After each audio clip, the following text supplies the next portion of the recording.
Hi friends, welcome to my channel. இன்றைக்கி பார்த்திங்கன்னா நம்ம கிறிஸ்மஸ் சீரியஸ் எல்லாம் முடிஞ்சு நியூ இயரும் வந்தாச்சு. நியூ இயரில் சீரியஸில் என்னெல்லாம் பார்க்கலாம் அப்படின்னா, மீன் பிறை தான் பார்க்கலாம். மீனை சின்ன சின்னதாக வெட்டி வச்சுக்கோங்க, கோகோனட் எடுத்து வச்சுக்கோங்க, மஞ்சள் தூள் எடுத்து வச்சுக்கோங்க, அதுக்கப்புறம் கருவேப்பிலை, நல்ல ஒரு கை அளவுக்கு சின்ன வெங்காயத்தை சின்ன சின்னதாக அரைஞ்சி வச்சுக்கோங்க, இஞ்சி பூண்டு அதே மாதிரி பச்சை மிளகா, அதுக்கப்புறம் குடம்புளியை நல்லா கழுகிட்டு தண்ணியில் போட்டு நல்லா கொதிக்க வச்சுக்கோங்க.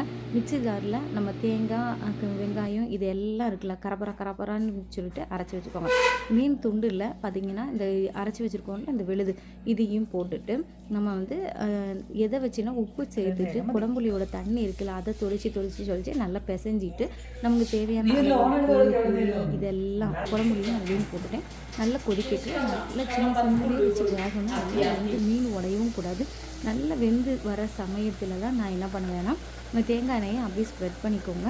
அதுக்கப்புறம் லாஸ்ட்டாக என்ன பண்ணிட்டேன் அப்படின்னா நல்ல கருவேப்பிலையும் தூவிட்டோம்னா நல்ல வாசனை, கருவேப்பிலையும் கோகனட் ஆயிலும் நல்ல ஸ்மெல்லு கிடைக்கும். ஸோ அதுக்காக தான் இப்படி மூடி வச்சு நம்ம பார்த்துட்டே இருக்கணும், வெந்துடும்.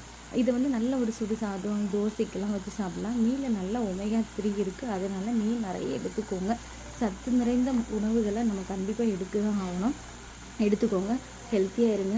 இதேமாரி என்னோடய பேஜஸ் யாரெல்லாம் ஃபாலோ பண்ணலையோ நல்லா ஃபாலோ பண்ணுங்கள். இதேமாரி வேறு வீடியோஸில் உங்களை பார்க்க வரேன். அடுத்த நியூ இயர் சீரியஸை நம்ம பார்க்கலாம். பாய் பாய், see you.